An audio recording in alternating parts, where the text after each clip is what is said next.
부처님께서 제자들과 함께 정오를 지나 고요한 숲속의 그늘에 앉아 계실 때였습니다. 그날따라 바람은 유독 조용했고 새들조차 낮잠을 자는 듯 숲 전체가 정적에 잠겨 있었습니다.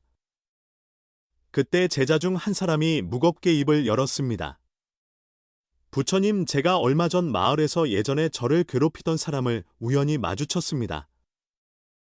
그 사람은 여전히 저를 무시하고 예전처럼 비웃는 듯한 태도를 보였습니다. 화를 내고 싶었지만 스승님의 가르침을 떠올려 참아보려 애썼습니다. 하지만 마음 한켠이 너무 괴롭습니다. 그 사람에게 왜 그러느냐고 따지고 싶고 한마디라도 쏘아붙이고 싶은 마음이 자꾸 올라옵니다. 이럴 땐 어떻게 해야 합니까? 부처님께서는 제자의 얼굴을 조용히 바라보시며 따뜻하게 말씀하셨습니다. 그대는 지금 자신의 마음이 상처 입은 줄은 알지만 그 상처가 어디에서 오는지를 제대로 바라보지 못하고 있다. 그대의 마음이 괴로운 이유는 그 사람이 아니라 그 사람에게 여전히 마음을 주고 있기 때문이다. 제자는 의아한 표정을 지었습니다. 부처님께서는 손에 든 나뭇가지를 들어 흙 위에 조용히 원을 그리며 말씀하셨습니다. 원수와 다툰다는 것은 그 사람의 말과 행동에 마음을 반응하게 하고 그 반응에 마음을 묵이게 하는 것이다. 그 순간 그 사람은 내 인생에 여전히 영향을 끼치는 존재가 되고 나는 그 사람의 말 한마디에 기쁨과 슬픔을 빼앗기게 된다. 그것이야말로 진정한 속박이다. 여러 번 살아가다 보면 불편한 사람을 만나기도 하고 예고 없이 우리를 곤란하게 만드는 사람도 있습니다. 때론 가족 안에서도 친구 사이에서도 도무지 이해할 수 없는 말을 던지고 상처 주는 사람들이 있습니다. 그럴 때 우리의 본능은 맞서 싸워야 한다고 말합니다. 그 사람에게도 똑같이 돌려줘야 한다고 화를 돋우기도 합니다. 하지만 부처님께서는 그럴수록 마음을 거두라고 하셨습니다. 왜일까요? 부처님께서는 다투는 자는 자신의 에너지를 다툼에 바치는 자다라고 말씀하셨습니다. 즉 원수에게 맞서고 있다는 그 사실만으로도 나는 내 마음을 그 사람에게 쓰고 있는 것입니다. 이보다 더 큰 낭비가 있을까요? 우리는 왜 그 사람에게까지 내 소중한 마음을 내어줘야 할까요? 마치 문을 꼭 닫아도 한쪽 창문이 열려 있으면 바람이 들어오던 마음도 표현은 참고 있어도 속이 들끓고 있다면 그 마음의 문은 여전히 그 사람에게 열려 있는 것입니다. 부처님께서는 제자들에게 이런 이야기를 들려주셨습니다. 한 마을에 두 형제가 살았습니다. 형은 늘 성을 참지 못하고 누가 조금만 기분을 상하게 해도 언성을 높이고 화를 냈습니다. 반면 동생은 어떤 일이 있어도 말을 아끼고 침묵으로 반응했습니다. 사람들은 형을 무서워했고 동생을 존경했습니다. 그러자 형은 어느 날 부처님을 찾아가 물었습니다. 왜 모두 저를 피하고 동생을 칭찬합니까? 저는 제 감정을 솔직히 표현했을 뿐입니다. 부처님께서 대답하셨습니다. 그대는 마음의 불을 밖으로 내뿜는 자이고 그대의 동생은 불을 안에서 끄는 자이다. 불을 밖으로 뿜으면 타인은 상처받고 그대는 외로워지며 불을 안에서 끄면 타인은 평화를 느끼고 그대는 존경을 얻게 된다. 여러분, 그렇다면 우리는 어떻게 해야 다투지 않고 마음을 지킬 수 있을까요? 부처님께서는 이 세 가지를 실천하라고 하셨습니다. 첫째, 감정이 올라올 때 그 감정을 말로 내뱉지 말고 호흡으로 흘려보내라. 둘째, 그 사람의 말에 반응하지 말고 그 말의 빈틈을 보라. 진실한 말인지 아니면 그저 감정에 휘둘린 소리인지 판단하라. 셋째, 그 사람의 존재가 내 삶에 영향을 주지 않도록 의식에서 놓아주어라. 이 세 가지는 쉽지 않지만 훈련 가능한 태도입니다. 원수를 향해 분노를 쏟는 순간 나는 그 사람의 감정에 지는 것이고 내가 침묵하고 돌아설 수 있다면 나는 그 감정을 이기는 것입니다. 오늘의 이야기 속 이 제자처럼 여러분도 혹시 마음속에 원수 하나쯤 품고 계신가요?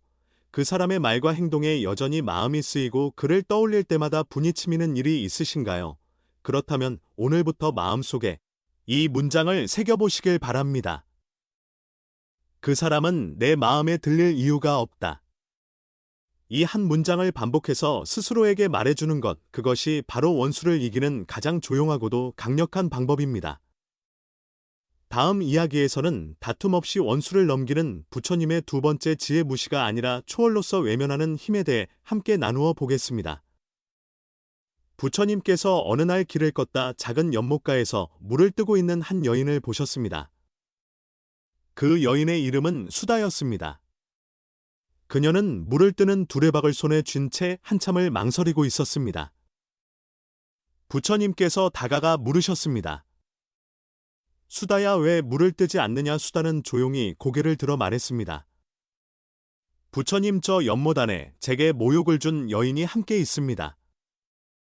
제가 물을 뜨는 순간 그 여인의 그림자와 제 물그릇이 겹쳐질까 두렵습니다. 저는 그 사람을 같은 물에서도 피하고 싶습니다. 부처님께서는 잠시 그녀를 바라보다가 이렇게 말씀하셨습니다. 수다야, 그대는 그 여인을 피하려 했으나 지금 그 마음으로 인해 그 여인이 그대의 하루를 지배하고 있는 것이다. 그대는 그 사람과 다투지 않았다고 생각할지 모르나 마음은 이미 깊은 싸움을 하고 있다. 여러분 혹시 이런 경험 있으신가요? 직접 다투지는 않았지만 마음속에서 수없이 그 사람을 상상하고 하고 싶은 말을 되뇌이며 이 말을 하지 그랬을까? 그때 그렇게만 했더라면 하는 생각이 하루를 물들이는 일사람은 때로 입 밖으로 낸 말보다 마음속에서 주고받은 말로 더 깊은 상처를 입고 더 오랫동안 고통받습니다. 부처님께서는 이럴 때 내면의 다툼을 멈추라고 하셨습니다. 마음속 다툼은 겉으로 드러나지 않지만 가장 에너지를 많이 소모하고 그 어떤 말보다 나를 지치게 만듭니다. 부처님께서는 제자들에게 이런 비유를 들려주셨습니다. 두 사람이 서로 등을 돌린 채 앉아 있다.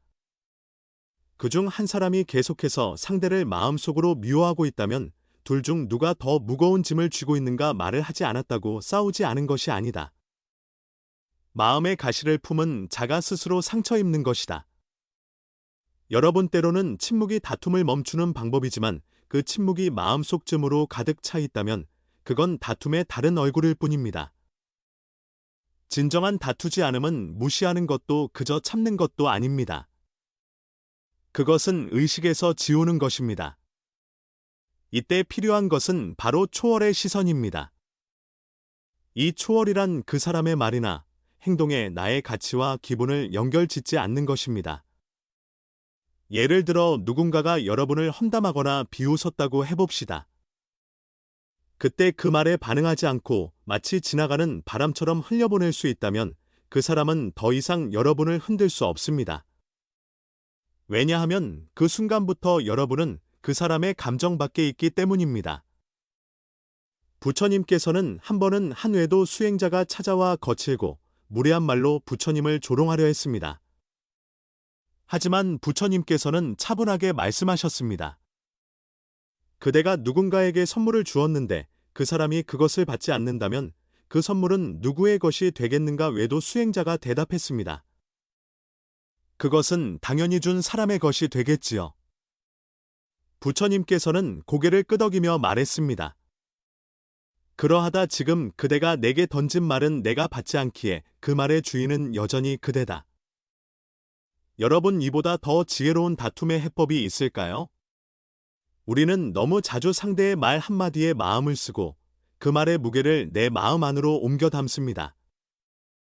하지만 그 말을 받지 않기로 결정하는 것, 그 말의 기운을 내 안에 두지 않는 것, 그것이 바로 다투지 않고 이기는 법입니다. 원수를 향해 침묵하는 것 그 자체로는 부족합니다. 마음이 그를 끌어당기고 있다면 이미 다툼은 시작된 것이니까요. 진정한 해탈은 그 사람이 나와 무관한 존재가 되도록 마음에서 놓아주는 데 있습니다. 오늘 방송을 들으시는 여러분 혹시 누군가가 떠오르시나요?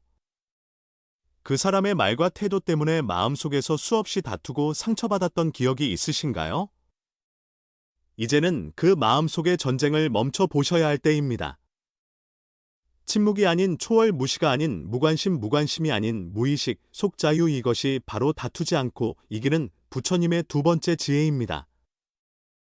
다음 이야기에서는 그 사람을 놓아주었지만 그래도 마음이 힘든 이들을 위해 부처님께서 전하신 용서하지 않아도 괜찮은 연민의 마음에 대해 나누어 보겠습니다.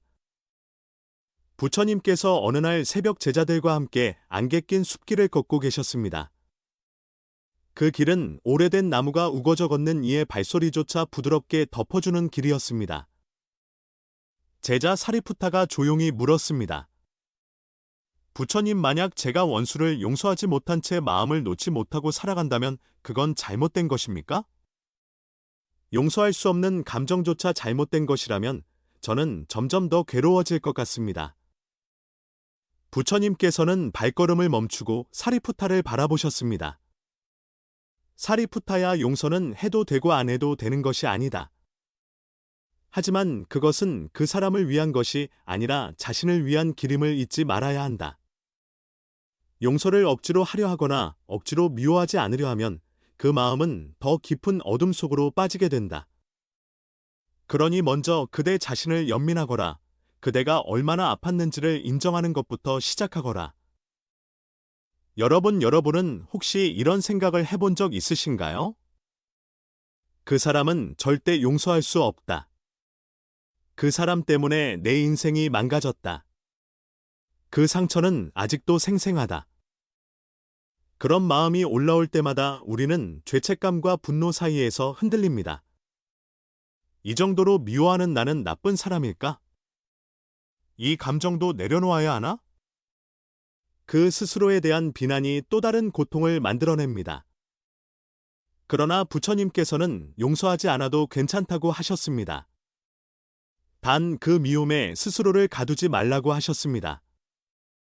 용서란 그 사람을 위한 행위가 아니라 내 마음이 더 이상 그 상처에 얽매이지 않게 하려는 내면의 자비입니다. 사람은 누구나 누군가에게 상처받고 그 상처를 오래 끌고 다니기도 합니다. 하지만 그 아픔 속에 머무르면서도 여전히 그 사람을 떠올리며 지금의 감정을 정당화하곤 하죠. 부처님께서는 마음을 놓는다는 것은 그 사람이 옳았다는 것도 그 사람이 잘했다는 것도 아닌 내가 더 이상 그 아픔에 붙잡히지 않겠다는 다짐이라고 하셨습니다. 마치 더 이상 사용하지 않는 그릇을 조용히 찬장에서 꺼내 구석에 내려두듯 그 관계도 내 마음속 중심에서 조용히 한쪽으로 내려놓는 것. 그것이 바로 용서보다 더 큰 연민이며 진짜 다투지 않음의 길입니다. 한때 부처님께 나찰 한 명이 찾아온 적이 있었습니다. 그 나찰은 한 왕의 명을 거역한 죄로 쫓기고 있었습니다. 누구도 그를 받아주지 않았고 모두가 그를 멀리했습니다. 하지만 부처님께서는 그 나찰을 물끄러미 바라보시고 조용히 말하셨습니다. 그대의 죄는 사람들의 판단 속에 있지만 그대의 변화는 그대의 마음 속에 있다. 사람들이 그대를 용서하지 않더라도 그대가 스스로를 놓아주면 이미 그대는 새 사람이 될 수 있다. 그 말에 나찰은 조용히 눈물을 흘렸고 그 길로 수행을 시작했습니다. 세월이 지나 그는 가장 너그러운 제자로 남게 되었습니다. 여러분, 혹시 지금도 그 사람을 미워하는 나 자신이 괴롭고 불편하신가요? 그 미움이 옳은지 버려야 하는지 혼란스러우신가요? 그렇다면 오늘부터는 그 감정을 억누르지 마시고 조용히 인정해 보세요. 나는 아직도 그 사람을 미워하고 있다. 그 상처가 아직도 내 안에 있다. 그 인정 위에서 우리는 비로소 자유로워질 수 있습니다. 부처님께서는 이렇게 말씀하셨습니다. 상처를 덮으려 하지 말고 그 상처를 어루만져라. 상처가 나를 만든 것이 아니라 그 상처를 대하는 내가 나를 만든다. 오늘 여러분 마음에도 혹시 그런 상처가 있다면 그 미움을 억지로 지우려 하지 마시고 그 마음을 조용히 바라보는 연습부터 시작해 보세요. 그 순간 우리는 다투지 않고도 진짜로 이길 수 있는 힘을 갖게 됩니다. 다음 이야기에서는 세상에서 가장 지혜로운 대응의 방식, 부처님이 말씀하신 침묵보다 강한 침착함에 대해 함께 나누어 보겠습니다. 부처님께서 한 마을을 지나시다가 우연히 논두렁에 앉아있는 농부를 보셨습니다. 농부는 얼굴이 잔뜩 일그러져 있었고 손에 쥔 낮은 땅에 툭툭 내리 찍히고 있었습니다. 부처님께서는 조용히 그의 곁에 다가가 앉아 말없이 논밭을 함께 바라보셨습니다. 잠시 후 농부가 먼저 말문을 열었습니다. 부처님, 나는 내 인생이 억울합니다. 힘들게 일해도 주변 사람들은 인정하지 않고, 이웃은 내 땅을 가로채려 들며 형제는 등을 돌리고, 세상은 왜 이리 불공평합니까? 부처님께서는 고개를 끄덕이며 말씀하셨습니다. 그대가 지금 가장 괴로운 이유는 세상이 아니라 세상에 반응하는 그대의 마음 때문이다. 사람은 세상을 이기려고 하다가 결국 자기 마음을 잃는다. 농부는 어리둥절한 표정을 지었습니다. 부처님께서는 이어서 예전에 있었던 한 수행자의 이야기를 들려주셨습니다. 어느 마을에 늘 조롱을 받던 수행자가 있었습니다. 그는 성격이 조용했고 무엇을 해도 말이 없었습니다. 그런 그를 마을 사람들은 답답하다며 조롱하고 때로는 고의로 곤란하게 만들곤 했습니다. 하지만 그는 단 한 번도 누구에게 화를 내거나 말다툼을 하지 않았습니다. 어느 날 한 장사꾼이 참다 못해 물었습니다. 왜 아무 말도 하지 않습니까? 당신은 자존심도 없습니까? 그 수행자는 조용히 미소를 지으며 대답했습니다. 내가 지금 말을 한다면 그 말은 내 마음의 일부가 된다. 하지만 나는 내 마음을 그대들에게 주고 싶지 않다. 그저 나를 위해 아끼고 싶을 뿐이다. 여러분, 이 짧은 이야기 속에는 부처님께서 자주 말씀하신 반응하지 않음의 힘이 담겨 있습니다. 우리는 흔히 무시당하면 말로 되갚고 억울하면 목소리를 높이고 공격당하면 더 강하게 밀어붙여야 이긴다고 생각합니다. 하지만 그 순간 우리는 이미 그 사람의 수준으로 끌려간 것입니다. 부처님께서는 다툼에 이기는 이는 말로 이긴 자가 아니라 반응하지 않은 자라고 하셨습니다. 여러분, 반응하지 않는다는 건 모든 걸 참고 침묵하라는 말이 아닙니다. 그보다는 내 감정의 주도권을 상대에게 넘기지 않겠다는 다짐입니다. 상대가 화를 내도 내가 화를 낼 필요는 없습니다. 상대가 무시해도 내가 스스로를 무시할 필요는 없습니다. 진짜 강한 사람은 감정이 끓어오를 때 그걸 잠시 들여다볼 줄 아는 사람입니다. 그리고 그 감정이 지나갈 때까지 자신을 지키며 묵묵히 침착함을 선택하는 사람입니다. 부처님께서는 제자들에게 한 가지 연습을 권하셨습니다. 감정이 올라오면 반드시 3번 호흡하고 나서 행동하라. 그 3번의 호흡이 마음을 구하고 인연을 지키고 나를 살린다. 여러분도 한번 해보시겠어요? 억울한 말을 들었을 때 비난받는 순간 그 자리에서 3번의 깊은 숨을 들이쉬고 3번의 숨을 내쉬는 것. 이 단순한 연습이 당신을 다툼에서 건져올리고 더 이상 마음을 빼앗기지 않도록 지켜줍니다. 누군가의 말 한마디 행동 하나에 마음이 흔들린다면 그 마음은 이미 상대에게 가 있는 것입니다. 그러니 오늘부터 반응을 줄이고 마음을 지키는 침착함의 힘을 연습해 보시길 바랍니다. 그것이 원수를 이기는 가장 부드러운 방식이며 가장 지혜로운 다툼의 해법입니다.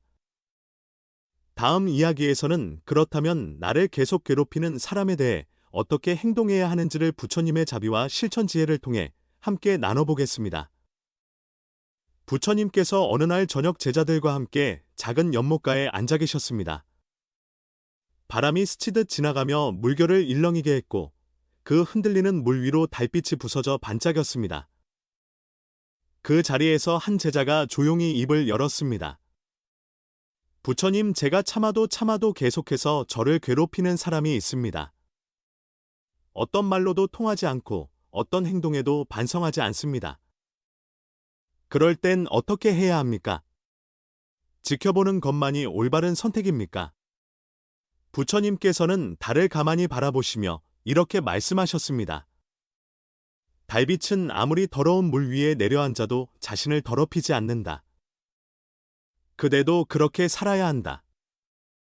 자신을 지키면서 더럽혀지지 않고 스스로를 밝게 유지하는 것, 그것이 진짜 수행이다.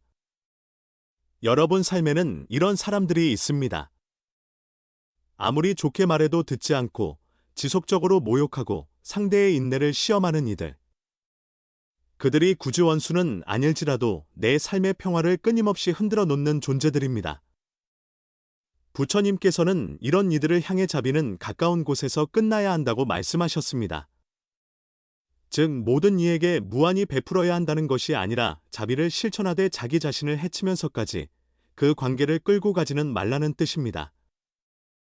그렇다면 계속 나를 괴롭히는 사람에게 우리는 어떻게 대응해야 할까요? 첫째, 관계를 분리하는 용기를 가져야 합니다. 이 관계가 나의 마음과 삶을 병들게 한다면 그 사람과의 물리적 거리, 심리적 거리부터 조절해야 합니다. 이건 도망이 아니라 자기 보호입니다. 둘째, 자비는 하되 단호함은 잃지 않기입니다. 부처님께서는 자비란 무조건 다 받아주는 것이 아니라고 하셨습니다. 자비란 상대를 해치지 않으면서 나를 지킬 수 있는 말과 행동을 선택하는 것. 상대에게 이렇게 말하지 마십시오. 이런 행동은 받아들이지 않겠습니다라고 분명히 말할 수 있어야 그 자비는 온전해집니다. 셋째, 그 사람을 마음속에서 놓아주는 연습입니다. 놓아준다는 것은 그 사람을 미워하지 않는 것이 아니라 이제 더 이상 그 사람 때문에 내 기분과 하루를 망치지 않겠다는 결심입니다. 이 세 가지는 실천이 필요하고 훈련이 필요한 일입니다. 그러나 계속 반복하다 보면 조용히 마음속 평화가 자리를 잡기 시작합니다. 불교에는 이런 가르침이 있습니다. 자비심은 상대를 위한 것이 아니라 내가 나답게 살아가기 위한 보호막이다. 이 말처럼 우리가 자비를 실천하는 이유는 상대를 바꾸기 위해서가 아니라 내가 망가지지 않기 위해서입니다. 여러분 혹시 지금 계속해서 마음을 갉아먹는 사람이 있으신가요? 말이 통하지 않고 마주칠 때마다 상처만 남는 사람이 있다면 부디 이 세 가지를 기억하시길 바랍니다. 관계를 분리하고 자비 안에 단호함을 담고 마음에서 조용히 놓아주는 것, 이것이야말로 다투지 않고도 그 사람과의 고리를 푸는 가장 현명한 방법입니다. 다음 이야기에서는 부처님께서 말씀하신 원수를 가장 조용히 이기는 방법에 대해 마음의 평화와 실천의 지혜를 함께 나누겠습니다. 해가 지고 하늘은 붉은 노을로 물들어가고 있었습니다. 그 붉은 하늘 아래 부처님께서는 제자들과 함께 앉아 계셨습니다. 그 고요한 풍경 속에서 한 제자가 다시 물었습니다. 부처님, 그 사람과 거리를 두고 다투지 않고 침묵하고 심지어 용서하지 않아도 괜찮다는 것까지는 알겠습니다. 하지만 그럼에도 불구하고 가끔씩 떠오르는 그 사람의 얼굴 나도 모르게 들끓는 분노, 이 마음은 도대체 어떻게 해야 잠잠해질 수 있습니까? 부처님께서는 그 말에 조용히 고개를 끄덕이시며 이렇게 말씀하셨습니다. 그대는 마음에서 분노를 내쫓으려 하고 있구나. 그러나 분노란 쫓는다고 떠나는 것이 아니라 그 마음을 조용히 바라볼 때 서서히 스스로 힘을 잃는 것이다. 감정은 붙잡을수록 커지고 놓아볼수록 작아진다. 여러분, 이 말이 의미하는 것은 명확합니다. 마음속 감정은 억누르고 없애는 것이 아니라 그저 바라보며 흐르게 두는 것이 가장 자연스럽고도 평화로운 해법이라는 점입니다. 부처님께서 말씀하신 마음 관찰의 수행이란 바로 이 과정을 의미합니다. 감정이 올라왔을 때 그 감정을 억지로 억제하지 말고 지금 내가 화가 났구나, 지금 내 마음에 미움이 올라오는구나 하고 그 감정을 잃는 그대로 바라보는 연습. 이 연습은 처음엔 어려워 보일 수 있지만 한 걸음 한 걸음 해보면 의외로 마음이 가벼워지는 경험을 하게 됩니다. 부처님께서는 또 다른 이야기를 들려주셨습니다. 한 수행자가 과거에 자신을 학대했던 사람에 대한 분노를 10년이 지나도록 놓지 못하고 있었습니다. 그는 어느 날 부처님을 찾아가 물었습니다. 스승님, 저는 매일 명상을 합니다. 염불도 합니다. 그런데 그 사람만 생각하면 가슴이 불타는 듯 고통스럽습니다. 왜 제 수행은 이 분노 앞에서 무력한 것입니까? 부처님께서는 조용히 웃으며 말씀하셨습니다. 그대는 지금까지 그 사람을 잊으려 수행했고 그 감정을 억제하려 염불했구나. 그러나 수행이란 잊는 것이 아니라 기억 속에서도 평화로울 수 있는 길을 찾는 것이다. 염불이란 감정을 덮는 것이 아니라 그 감정을 바라보는 눈을 키우는 것이다. 이 이야기는 우리에게 큰 가르침을 줍니다. 잊기 위한 마음은 오히려 그 기억을 더 강하게 붙잡게 되고 없애기 위한 노력은 그 감정을 더 크게 키우게 됩니다. 그래서 필요한 것이 바로 연민입니다. 이 연민은 상대를 위한 것이 아닙니다. 자기 자신을 향한 연민. 그래, 나는 그때 아팠다. 그 사람 때문에 고통받았고 그 기억이 내 안에 오래 머물렀다. 하지만 이제는 그 고통에서 벗어나고 싶다. 이렇게 스스로를 인정하고 토닥이는 것, 그 순간 분노와 증오는 서서히 힘을 잃기 시작합니다. 여러분 혹시 지금도 그 사람을 떠올릴 때마다 마음이 답답하고 감정이 복잡해지시는가요? 그렇다면 오늘부터는 그 감정을 지우려 하지 마시고 그저 지켜보는 연습을 해보세요. 마음 한켠에 조용히 앉아 감정이 오르내리는 모습을 하늘을 바라보듯 바라보는 겁니다. 그렇게 바라보다 보면 어느새 그 감정은 흐르고 그 사람도 내 인생에서 중심이 아닌 배경으로 흘러가 있게 됩니다. 부처님께서는 이렇게 말씀하셨습니다. 물결이 일어나는 것을 막을 수는 없지만 그 물결에 휩쓸리지 않을 수는 있다. 마음이란 그 물결을 바라보는 강둑과 같다. 이제 우리는 다투지 않고 억지로 용서하지 않고 감정을 억제하지 않으면서도 스스로를 평화롭게 만드는 길을 조금씩 배우고 있는 것입니다. 이 모든 이야기를 마무리하며 왜 원수조차도 삶의 스승이 될 수 있는가? 그 깊은 깨달음에 대해 함께 생각해 보겠습니다. 밤이 깊어지고 별이 하나둘 고요한 하늘 위에 떠오르기 시작했습니다. 부처님께서는 마지막 설법을 마치고 제자들과 함께 앉아 계셨습니다. 그 평온한 어둠 속에서 한 제자가 조용히 질문했습니다. 부처님, 이제는 다투지 않고 미워하지 않으며 그 사람을 놓아줄 수 있게 된 것 같습니다. 그런데 문득 드는 생각이 있습니다. 그 사람에게서 내가 배운 게 있었을까요? 그저 괴롭기만 했던 관계였는데 과연 그것조차도 의미가 있었을까요? 부처님께서는 미소 지으며 말씀하셨습니다. 그대가 그 질문을 하는 순간 이미 그 사람은 그대에게 가장 큰 스승이 된 것이다. 고요한 호수는 달을 비출 수 있지만 거친 파도는 달빛조차 부숴버린다. 그대가 지금 그 마음속에 고요함을 품고 있기에 그 사람의 존재를 비로소 배움으로 받아들일 수 있게 된 것이다. 여러분, 살아가면서 우리는 수많은 사람들을 만납니다. 좋은 인연도 있고 괴로운 인연도 있습니다. 그 중에는 도무지 이해되지 않는 사람, 말이 통하지 않는 사람, 계속해서 나를 괴롭히는 사람도 있습니다. 하지만 부처님께서는 그런 사람마저도 우리의 마음을 연습시키는 도반이라 말씀하셨습니다.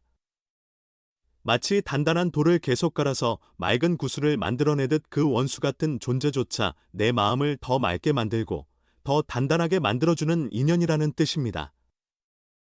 불교에서는 이를 역행보살이라 부릅니다. 나를 괴롭히는 존재가 결국은 나를 성장시키고 깨달음의 길로 이끄는 보살이 될 수 있다는 깊은 가르침입니다.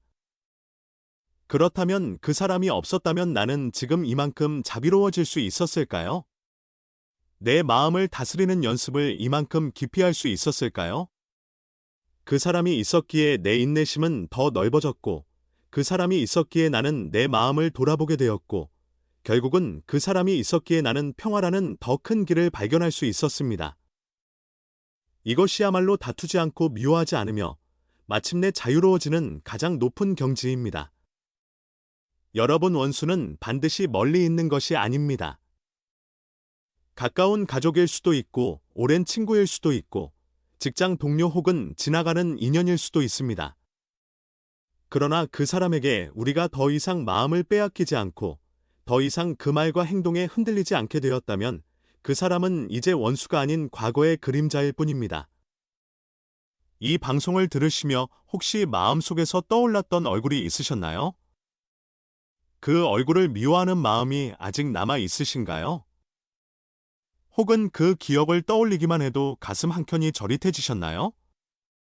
그렇다면 그 모든 마음을 안고 스스로에게 이 말을 건네보세요.